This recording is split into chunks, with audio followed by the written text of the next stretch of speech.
I'm excited about this webinar. Curtis, you and I did a webinar almost a year ago, a little over a year ago, talking about AI and some of the things that Tukios was doing with AI.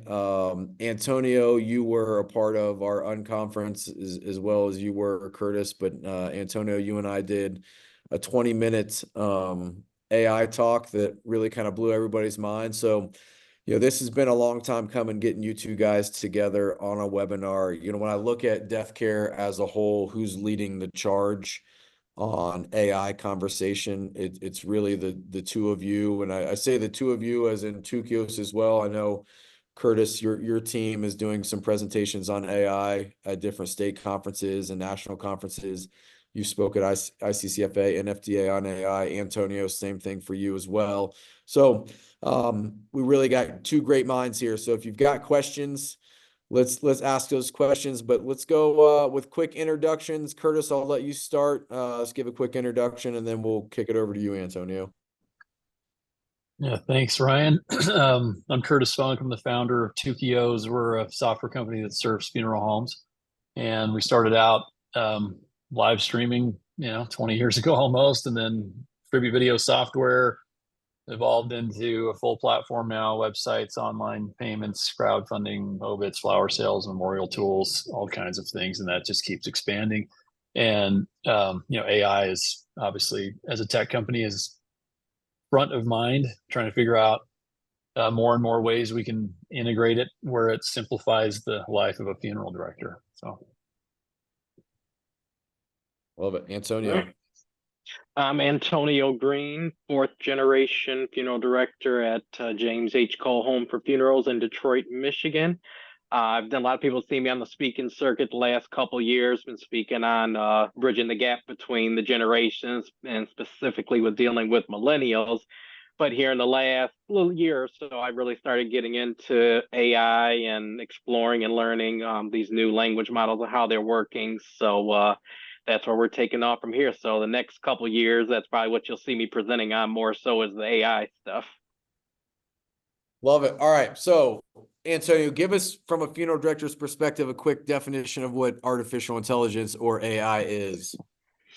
So AI essentially is more broader than just what we're going to be talking about today specifically. So large language models is what we're going to be hitting on a lot. So OpenAI's ChatGPT, Claude, Anthropic's Claude, these are all large language models. Meta has theirs, even X has theirs. So you're coming out with more and more and more of these large language models.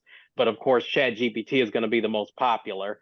So how do you use these? That's what we'll be talking about today, is simplifying the use, giving you some basics on how to get into it and really getting the benefits. A lot of people think in our industry that this is something that's beyond us. We're not ready for, or we don't know how to apply it. But the reality is you can use this for everyday practices, whether it's generating a simple email, whether it's coming up with even an obituary or coming up with ideas, brainstorming things. How does a family want to specialize their service? How do we come up with some ideas for them? So it's not on you anymore. You have this powerful tool at your hands, and you need to learn how to utilize it.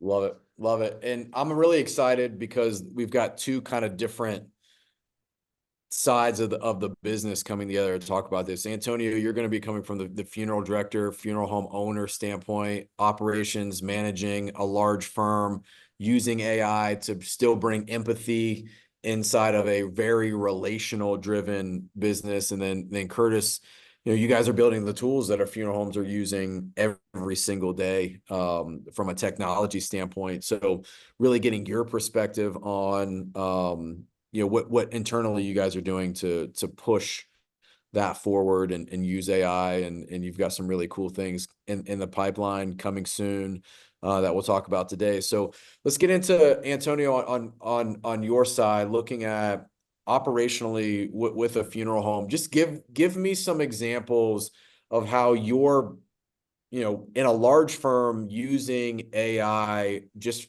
on a daily basis as a funeral director.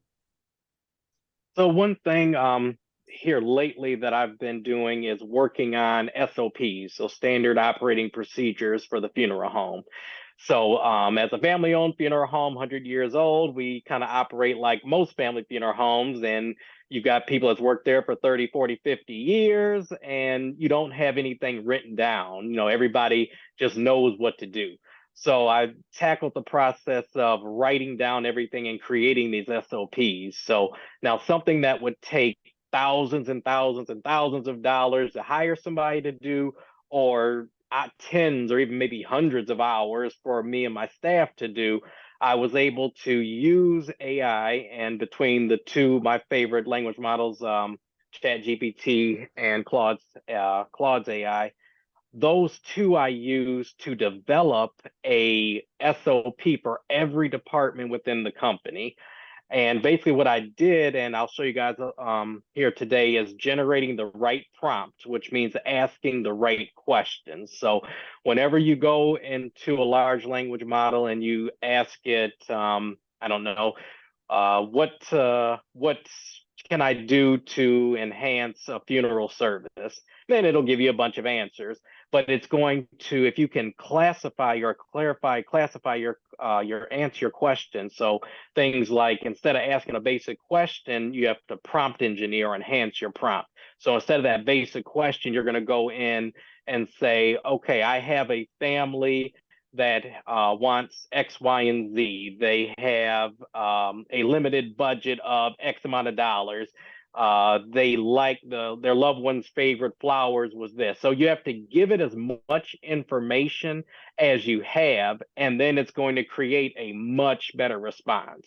So often people get mad when they're using like Chat GPT and they said, oh, it's just not giving me what I wanted, or it's just too basic, or it's not producing what I thought. It's not the language model that's the problem. You haven't asked it the right questions. So you need to learn how to optimize or prompt engineer the best questions. So that's what I did with these SOPs, and I was able to create about 5 different ones so far. I'm still working on a couple more, but these are like 20, 30-page documents that I was able to create just by using Chat GPT and Claude's AI. So I mean, it's the possibilities are endless for what you can do, but you really have to start thinking about how I can get things done more efficiently and using these models to do so. Love it. Love it. Do you want to show a real world example? I mean, you want to share All your right. screen and show us what a prompt looks like and what the output could be? All right, guys, let's jump in here. All right. All right, we got that up on the screen. Okay, so what everybody should see is the prompt optimizer that I built in ChatGPT. So within ChatGPT, you can build your own GPTs. So these are just very granular type of models that help for a specific task. So this one is built on just engineering prompts. So I'll give you an example. We'll click here in the middle. The prompt I want to optimize is,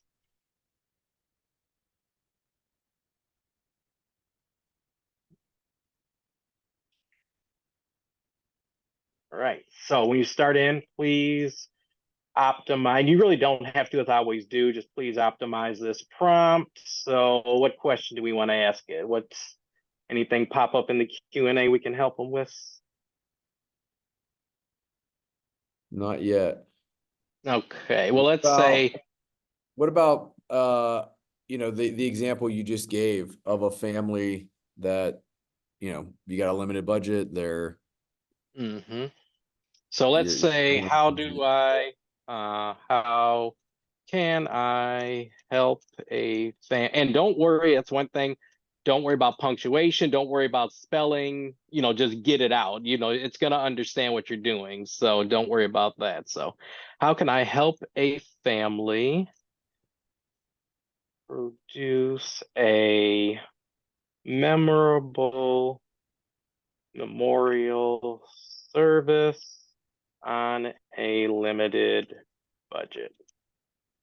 So that how rather than just asking it, how can I help them produce it? This is optimizing that.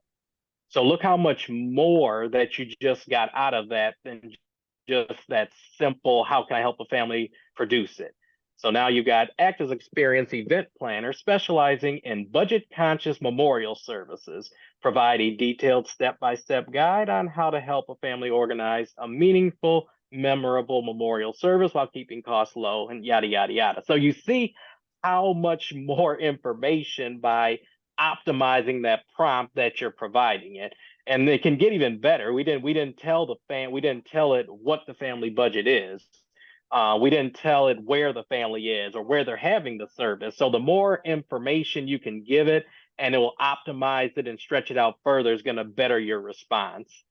And I'm going to throw the link in the chat to this prompt optimizer. It's open for anybody to use, so I'll throw that in the chat, and anybody can use that.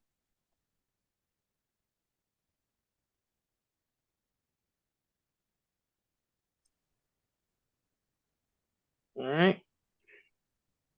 Let's see here. All right. Maybe while you've got your screen sharing, Antonio, I think another thing would be interesting to do, if you go to explore GPTs there, Mm-hmm. and then search that one called marketing research. Let's see here. I can't tell if mine might be frozen. Is your screen changing?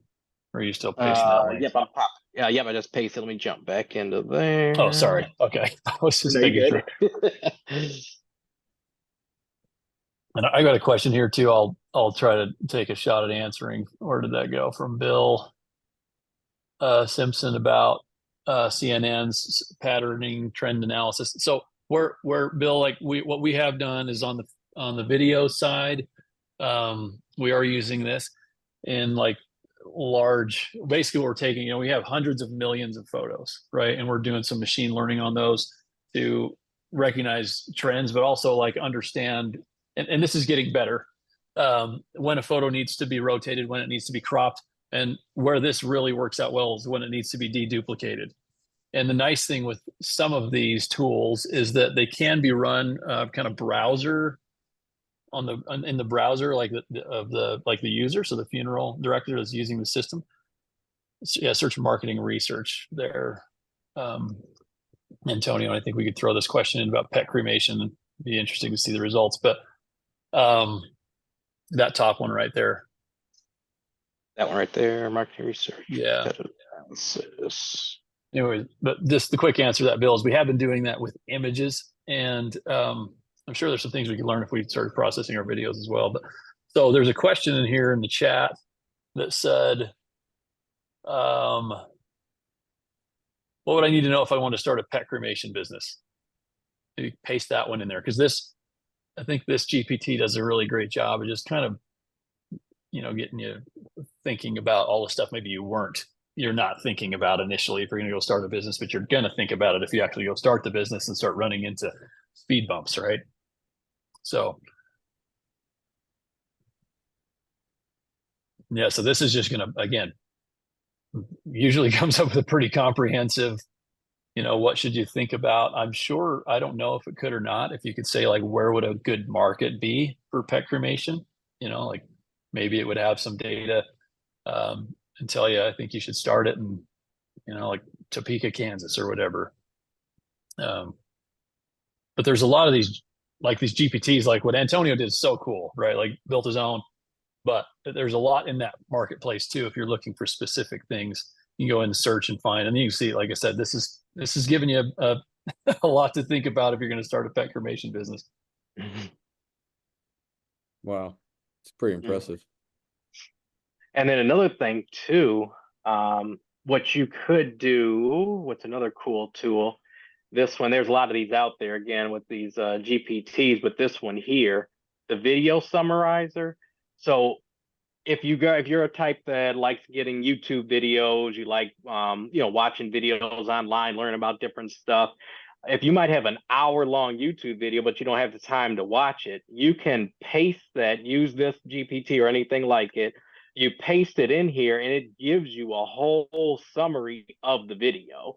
So, what rather than wasting, or not wasting, but using an hour of your time by watching a video that you may or may not get anything out of, you can easily have it summarized in here and then choose whether you want to watch the video or not. So that's a little time saver hack for you guys. That's good. I'm curious. I'm gonna throw up a poll question if everyone can answer it. Like, are you currently using any type of AI? And so you should be able to see that poll question there. I'm just curious of those that are on, how many people are actually using AI already. We could probably get even more granular and ask what type of AI, but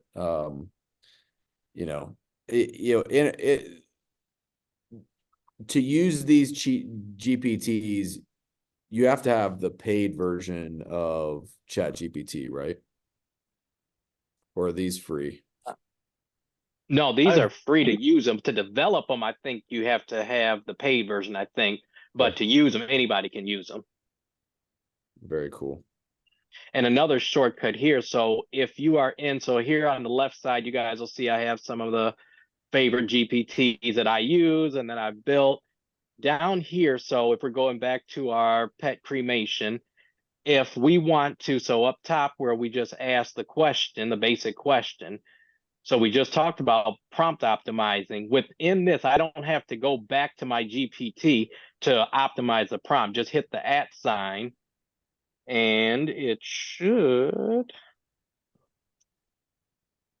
All right, it's going to prove me wrong. So usually with your N, it'll bring up your GPTs within there, but it is not today. So let's see.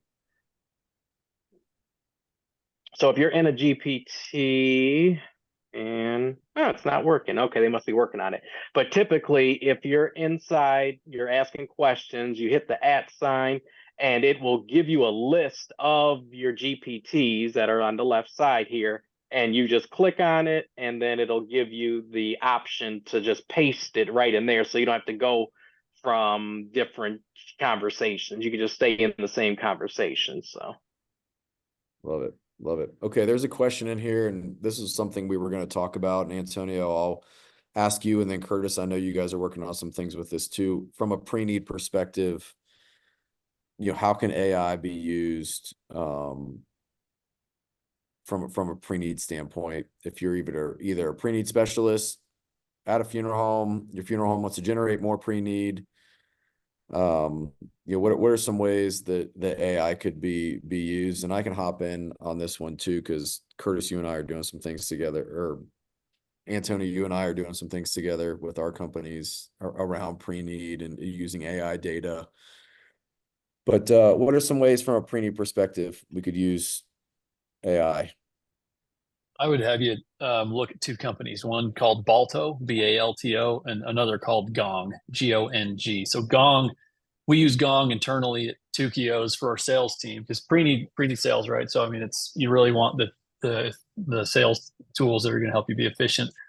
And Gong is fantastic because we run a lot of our meetings like this in Zoom, and what it will do is it will listen into the whole meeting, summarize all of the notes, make suggestions, and say like, hey, when you were talking to Antonio, you said you were going to send him an email with examples of these whatever websites or whatever.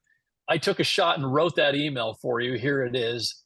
See if it's something you want to send. Like, it just automates so much.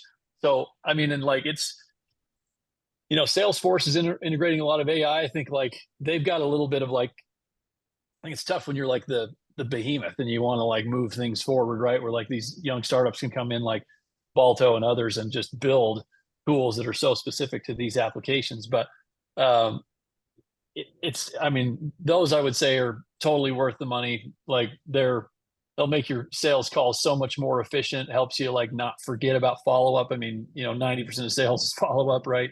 You got to get a hold of them fast when they're interested. And then you've got to make sure you're following up, and people are busy, and so you just need to be able to pester them. So those tools are really useful. And I think one other thing that's interesting is if you're familiar with the company Klarna, that's like an afterpay solution, like um, Affirm and all those others. These guys have been some of the most forward thinkers when it comes to AI and optimizing their stuff. And so they used like these AI agents for phone calls and got rid of 2/3 of their like it was hundreds of people that they didn't need anymore in their call center to answer phones. And this last week they just announced that they're using AI and removing Salesforce and Workday. So your entire sales CRM and your task management software, right? And now it's not like any of us can just open up ChatGPT or any of these and just get rid of whatever we're using when it comes to SaaS, like software as a service applications. But they're using their internal devs and building a specific CRM that's perfect for Klarna using AI. You got one or two devs that can do the work of hundreds, right? And so it's really not like I want to just clarify that you can't just use these tools instead of other things. But there are plenty of applications like Gong or Balto that are built on top of. They're using OpenAI in the back end, right? But they've built this front end that makes it really easy for you to sell and follow up and to present. And and also like we have it notify us if somebody says something. Hey, I wish your software did this. Then our product team or like product managers and developers get an email says, hey, a customer said we wish the software did this, and they get an email shows them right live, right? It's amazing what these tools can do from an efficiency standpoint. Can you drop links to those in the chat when you get a chance, Curtis? Yeah, absolutely. Antonio, okay, funeral homeowner pre-need is important. What are some ways you see AI working on the pre-need side for you? I think just as an idea generator, a brainstormer, being able to offer, anybody can go into any funeral home and prepay a funeral, but how are you going to stand out? So what ideas can you generate? How are you going to stand out from the competition? How are you going to stand out from the next funeral home that they can just go down the street to? So I think brainstorming those ideas and coming up with things and offering it to the family, like this might be something you want to think about to incorporate in your service, or even giving them ideas of family. So they may have 5 kids and I don't know who should do what or who should participate in what. So then get a little information. Say, I have 5, prompting. I have 5 children. This child, Joe, is good at X, Y, and Z. Mary's good at X, Y, and Z. Put all that in there and let it come up with what their roles should be in the service. That's good. I like that. That's cool. On the data side, we use AI a lot on analyzing data. So one of the ways from a marketing perspective, and funeral homes could do this too, is you've got email lists, you've got data lists for your funeral home.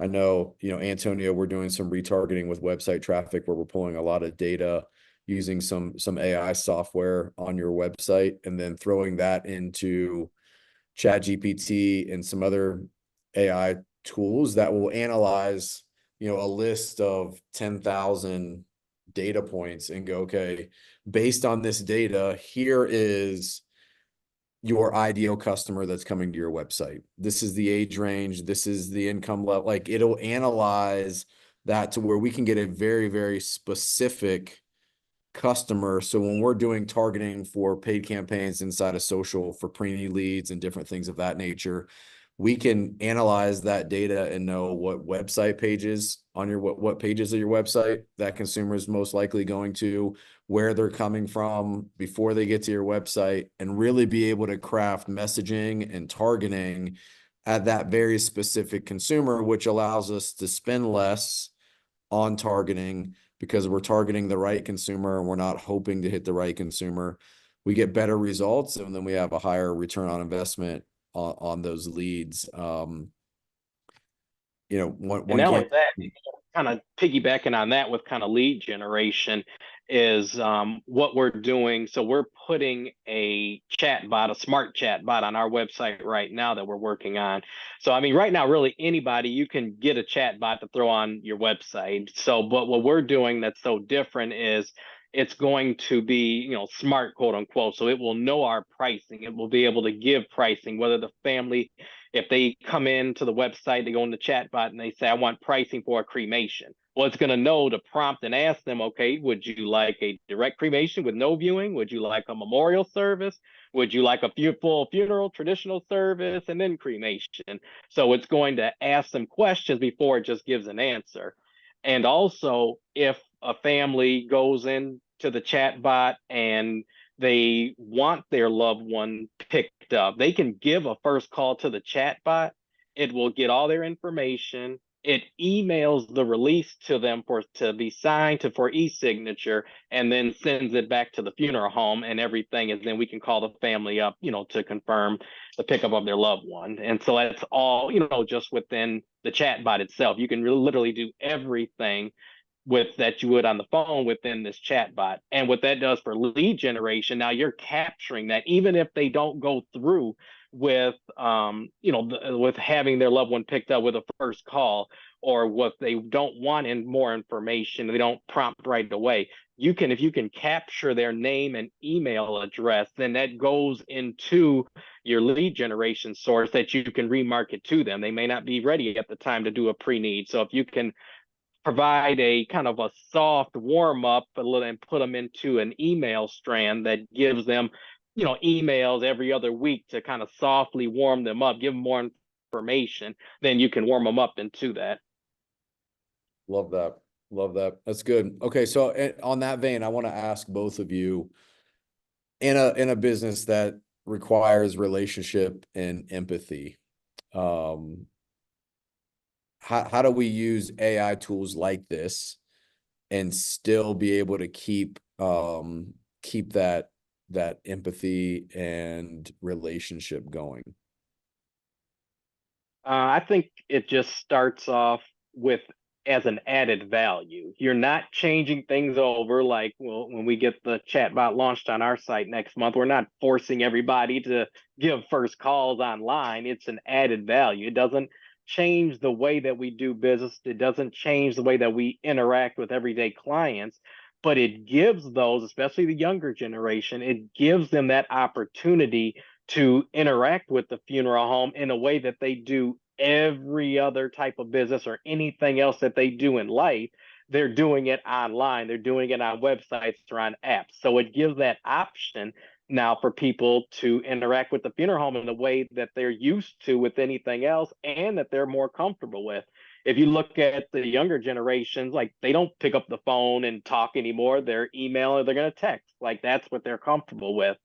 So if you can just provide it as an added value, then I think it's going to help you reach the younger generation much easier. And then provide people may not be ready to talk. I mean, early on, we had caskets on our website for pre-need 10 years ago.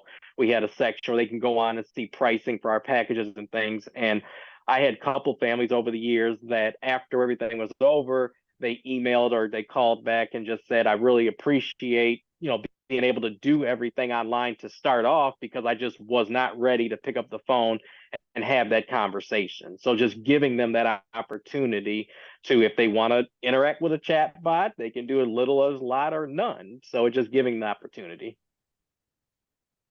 Go ahead, Chris. Yeah, I think we're seeing that more. Question Q&A for you. I'll answer that question too. So, but first thing I was going to say, I think, I'm one of them. I'm a person that, like, when I land on a website, if I can find the answer from the chat bot and I know it's like, I almost prefer if it's a computer than if it's a human, because I feel like if it's a computer, I'm going to get the answer I need without being sold. Right. And so like, I just sort of, I kind of prefer that. And so anyway, but Michael asked a question if this is possible currently with a Tukios website. And the answer is yes. Like we haven't built any internal chatbot tools yet, right? But there are several we have done for a few customers using like Landbot's the one that comes to mind because that's the one I'm most familiar with, and we've done it. And you can get pretty sophisticated with that and go pretty deep, like Antonio was just talking about with all the follow-up emails and sending links to DocuSigns and things like that. It's really just Landbot has some AI tools to it. They call a lot of these. That's the other thing. A lot of these companies they throw AI on there like.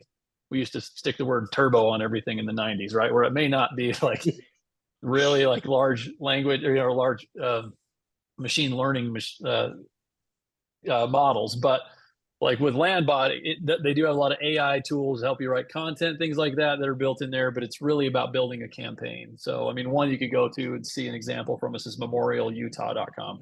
You go to the bottom and click the chatbot, and you'll see like it basically it's gonna funnel you into a pre-need lead. And if but there's a few different channels you can go down. But depending on how they ask questions and how you answer, you can just guide it down different paths. So it takes a little bit of work setup, but we've done it a few times and it's really helpful. I mean, it's cool to see the results. I mean, they definitely work. They generate leads. They're answering questions for people. And again, a lot of people want that. They want to be able to answer their questions without having to talk to a human just yet. I love it. And So, one thing that, well, okay. just to add to that, one thing we didn't hit on with the chatbot is the ability now to have it respond to all of your social accounts. So on Instagram, Facebook, when people are private messaging you or asking you those questions, I mean, it's harder and harder. I get questions that pop up on Messenger and Facebook, and it's like, how do you track all these things? But with a smart chatbot like that, it can respond to those questions. It's tapped into the website to our obits, so it knows if somebody asks, when's John Smith funeral? It goes and searches the website and pulls the information and gives it to them and gives them the link to go to directly to the obit page.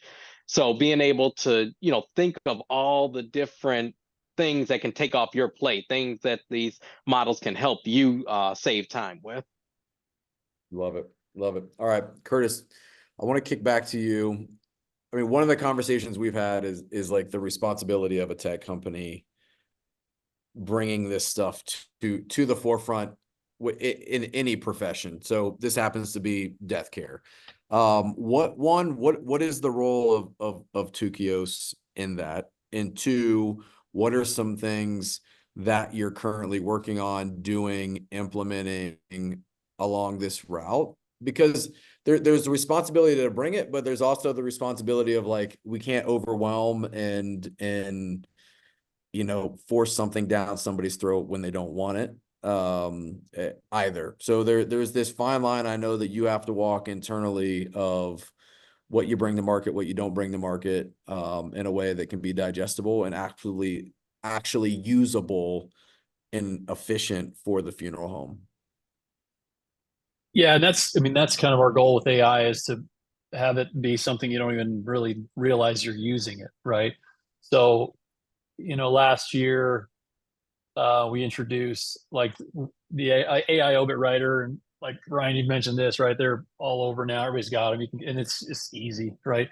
But AI obit writer was it was actually our second AI tool. The first one we did was a guestbook moderator, because we realized like what we try to do is solve pain. So we look at like, okay, where do users spend the most time in our software, right? Even back when we were videos, it was like, okay, everybody's spending a ton of time scanning pictures and getting them all organized. Well, let's make a linking, send to family, they can upload them. People spend a lot of time burning DVDs. Let's just create a device that, you can send the video to the TV. And that was like part of the reason we did that direct delivery product. And when it comes to the website, it's like a lot of guestbook entries, right? And a lot of moderation a lot of times that's going on there, because the funeral home will opt to view each guestbook entry before it gets published, which it's smart, right? So what we did is we looked and we saw, okay, there's 250 guestbook entries to every one bad one, like 250 good ones to every one bad one. But you've got these admins reading them all, spending hours, right? And so for us, it was like that was more important to use these large language models and solve that before we did the AI obit writer. So we did that first, then the AI obit writer, then an AI obit summarizer. So like if you want, when you publish your obits on the listing page on your website, you've got name and dates and then a little summary of what the obit is. It could just be the first couple sentences, which it defaults to, or you can say like, write a summary of the obit, and it'll give you like a little blurb there that might maybe draw someone in to read more about that person. But where we're seeing like the next frontier, and we've already released a couple things, and we'll be demoing some more at NFDA here next month, is really in the world of photos. So I talked about a couple already, like deduplication. And this is important when you're creating a video, making a photo book, whatever. You want to make sure those photos aren't the same photos, right? Cropping and rotating being automated is a big deal. But also, where we see a lot of issue is in the portrait photo itself. A lot of times needs a lot of work. And so there are amazing AI tools now between Photoshop and Canva for object removal. I mean, if we want, I could show a demo of like what Photoshop Yeah, can do, or you go remove for a it. person. Can we do that? I think that might make it a Yeah, little more interesting than just let's me do it. talking about this stuff. So this is kind of the direction. This is what we're talking about here. Is we don't want you to have to leave and go use Photoshop for this and this for that and that for that and that for that, right? If it's something that's getting used a lot, we want to bring these tools into your world, right? So here are my grandparents. They both passed away about 10 years ago. And so I remember when it was my grandpa's funeral, this is the photo that was used for his portrait. And my grandma wasn't in the photo. And I've been familiar with Photoshop since I was in the fourth grade. So like I knew the painstaking work that they took using the clone tool to erase my grandma, right? Where now, if I just click the lasso tool and just highlight her, I'm doing this pretty sloppy, as you can see too. I'm not even, I'm not even really getting that close to her. And then down here, you see these AI tools show up now. So if I say generative fill and say remove this lady and repair background maybe.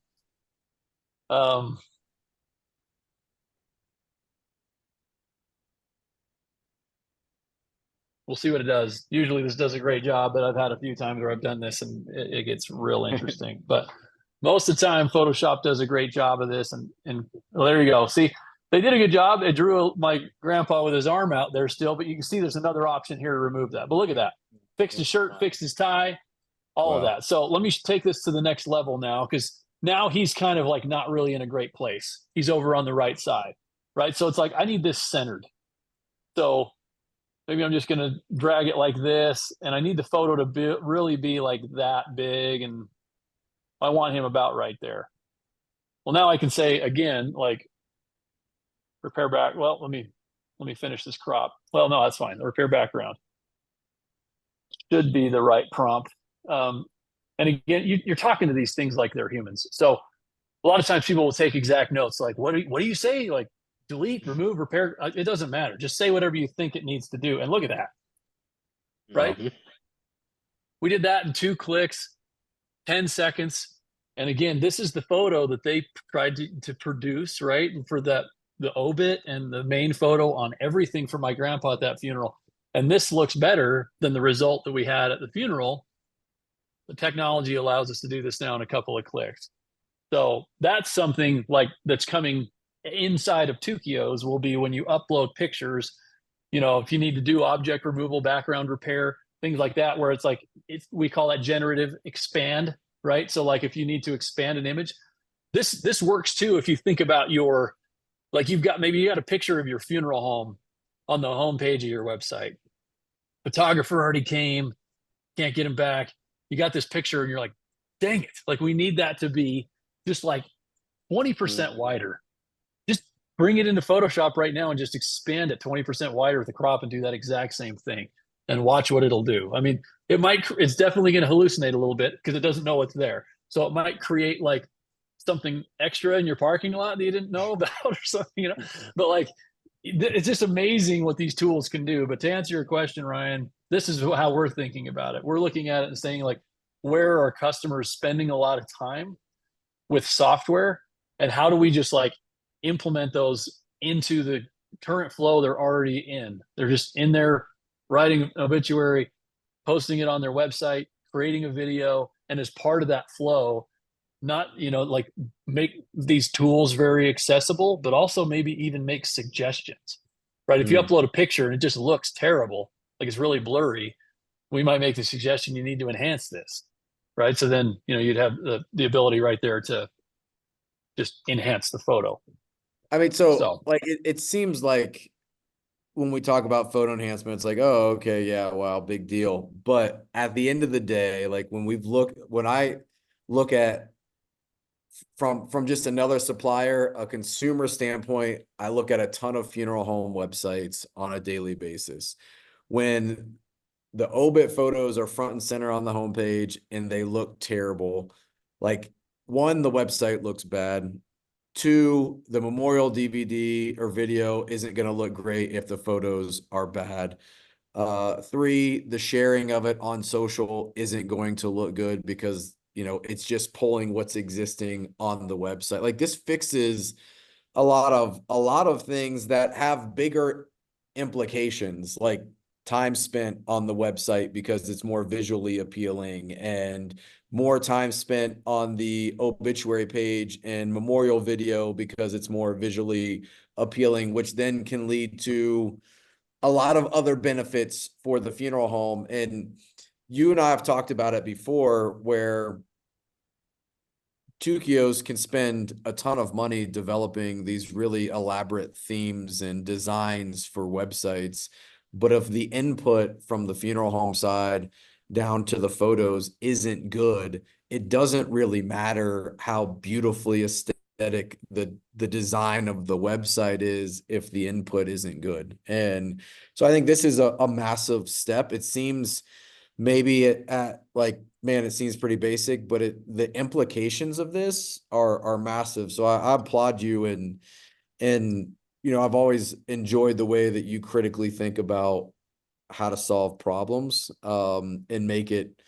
I'm sure that there's 1,000 different things like, oh my gosh, I would love to build this into our software, but at the end of the day, like, maybe 1% of funeral homes are going to use it. So what's the point? Where you focus now that 99% on just solving the problems that are the everyday things that seem simple. They seem kind of boring, but at the end of the day, it just works. And it works on the video side, and now it's working on the software side with websites and things. There was another question here. Can automation be built in AI that will keep in touch with families? I know, Curtis, you and I have talked about this extensively from a follow-up standpoint. And I think some of the sites you mentioned earlier can help some automation like that. I know on the marketing side, this is something we're working on with funeral homes, on automated email follow-up and drip campaigns and things of that nature.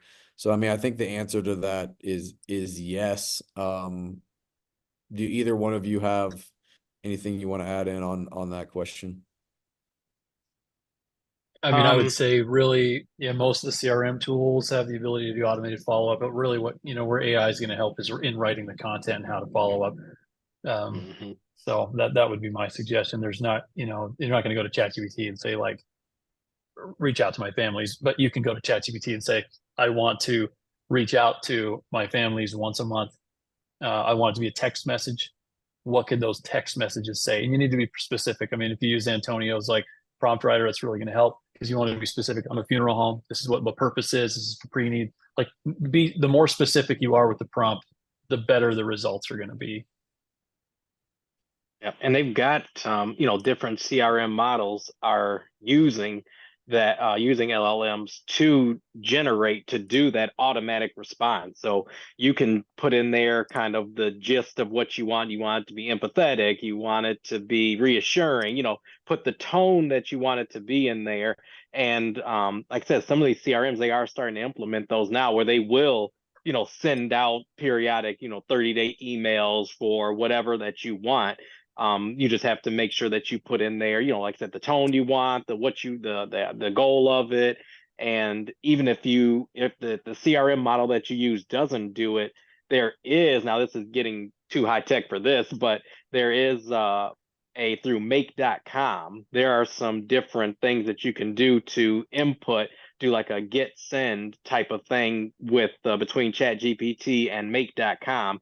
So it's almost like a Zap. You're creating a Zap, but Make does it. So you're creating that workflow, and it just does it automatically, where it'll pull in, you make your GPT, it'll pull it into Make, and then it pulls the information from ChatGPT to send out. So there are some cool things that are being done right now that you could do now with just a little bit of help, from a technical person. Cool. And there's another question too. Sorry, Don. Some of these tools you'll see as early as, like that I was talking about, you'll see as early as next month that NFDA will be releasing some things, and then others won't be far behind that.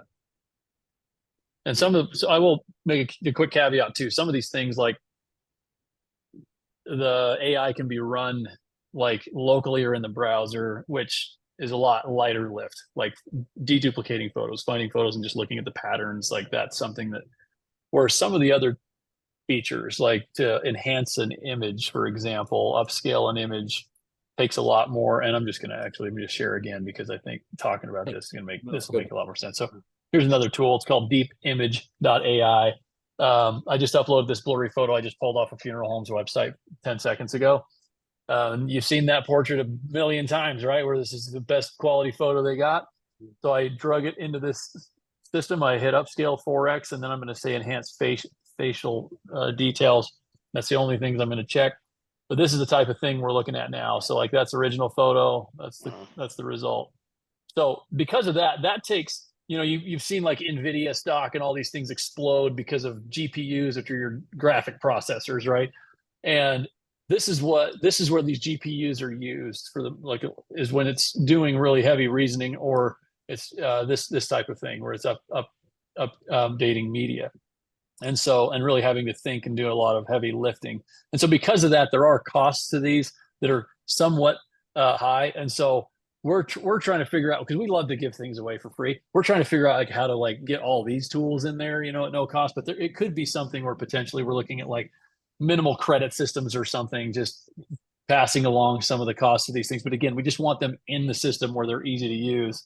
But I mean, you can't print that photo on a photo book. You can print this one on a photo book, right? Because it's not only like more clear, but it's 4 times the size in terms of pixels, megapixels. So, yeah, that's another thing I think is exciting. But you could use these tools today again if you want. And here's someone, Kevin Clark, just made a suggestion of Topaz Gigapixel to enhance photos like that as well. So if you've got them, share them with each other.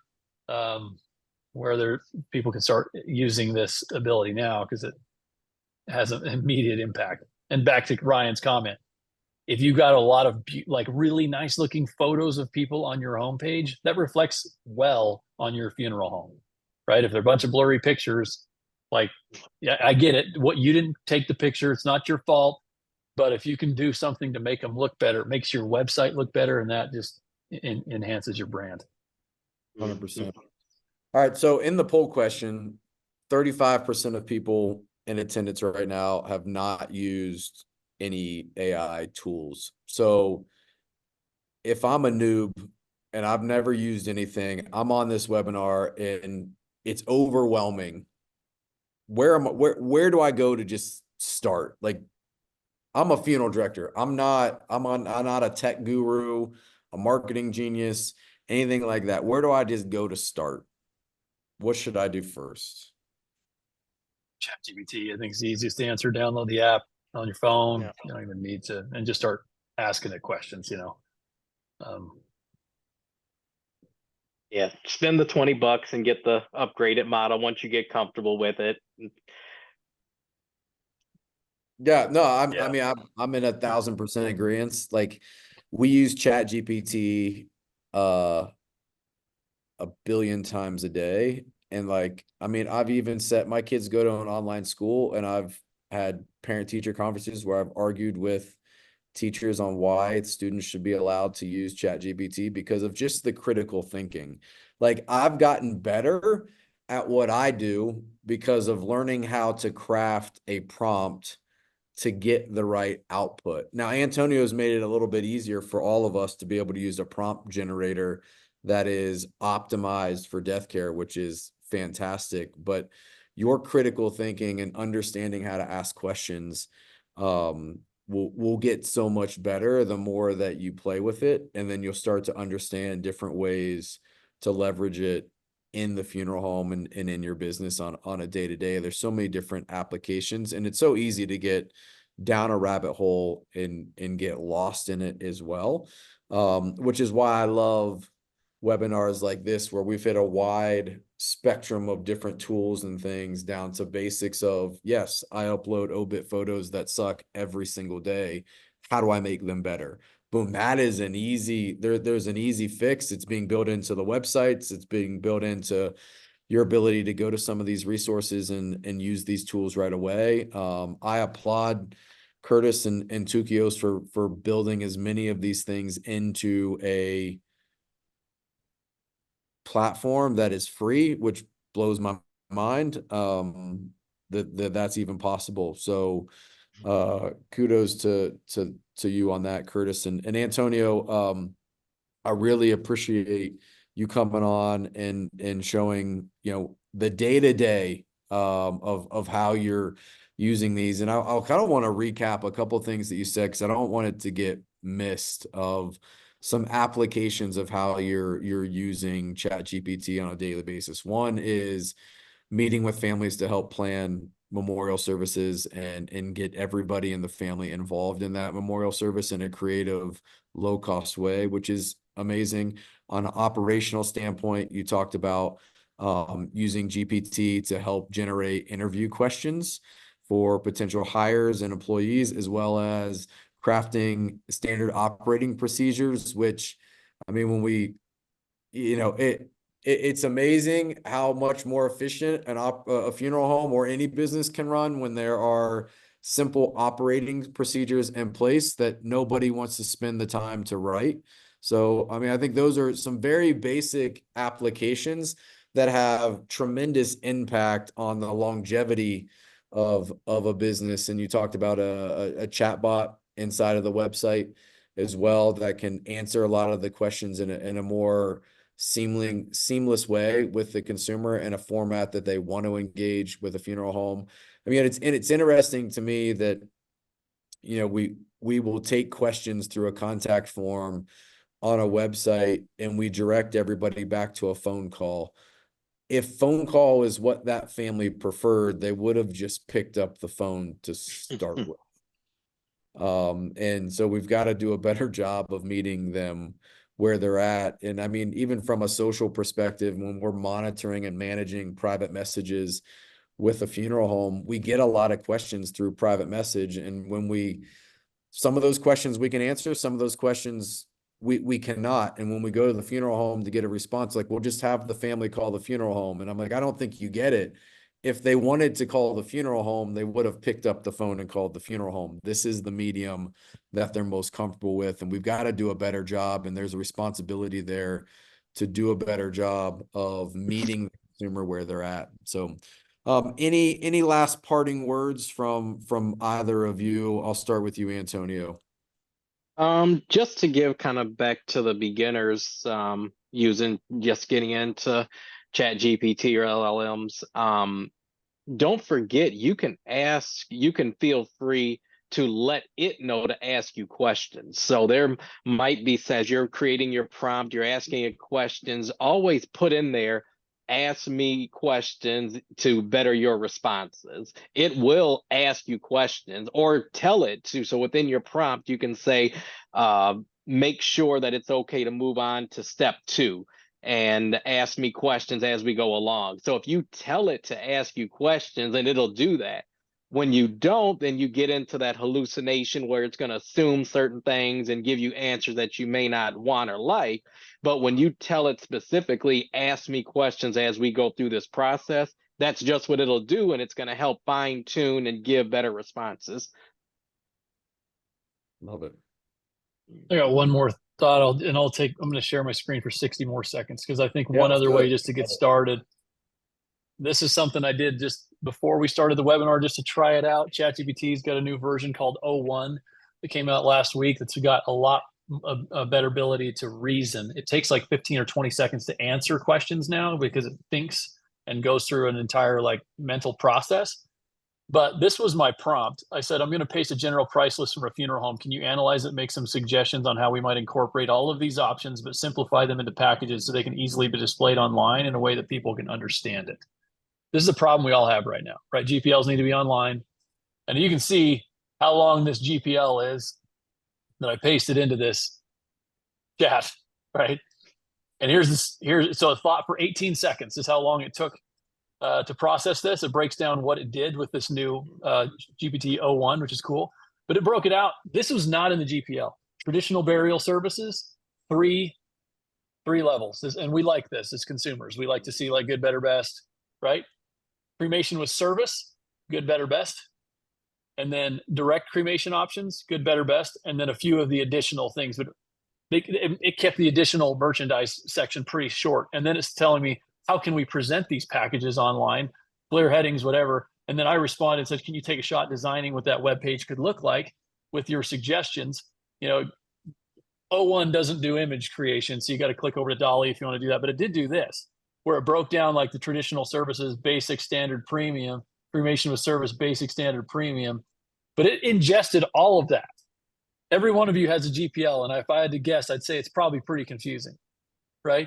So this is some way you could test ChatGPT today, is just take your GPL, drop it in there, and say, can you help me make this easy to understand for a consumer that's looking at my website and doesn't want to talk to me, right? And it's going to give you some great suggestions, and at least there might be a lot of work that still needs to be done. Yeah, and a comment was just made, make sure it comes back FTC compliant. You could probably ask for that, right? Yeah. And they would do that, but that's a great point. But this at least can kind of help as you think of how do you get these online, because you've seen what the PDF GPL dropped into a web page looks like, and it doesn't look any better than that PDF. So we need to, you know, this would be a good use for you today if you haven't done used AI yet to move forward with a change that's coming. I love that. That's good. That's good. Awesome. Well, gents, this has been a good hour together. I appreciate you both carving out the time to have this conversation. I think it's a much bigger conversation than just an hour webinar or an hour CEU at a conference. I think that there's definite ways to go deeper in this conversation one-on-one. I think that, you know, Tukios is leading the charge on the tech side of really building applications that are usable by 99% of death care, which is powerful. And Antonio, I mean, your boots on the ground. You are a funeral director running a large firm, seeing thousands of families a year. And, you know, it's cool to me to see, you know, a firm your size using tools that a 60 call firm, it's just as applicable for a 60 call firm as it is for a 2,500 call firm. You know, pretty amazing, honestly. And so I want to give both of you the opportunity, if somebody wants to learn more about Tukios, I mean, Tukios does so much stuff from just with videos and websites and all the things in between. Curtis, how does somebody that's not using you get information, connect with your team? What's the right process? Yeah, just tukios.com, tukios.com, or if you want to reach out to me directly, it's just curtis@tukios.com.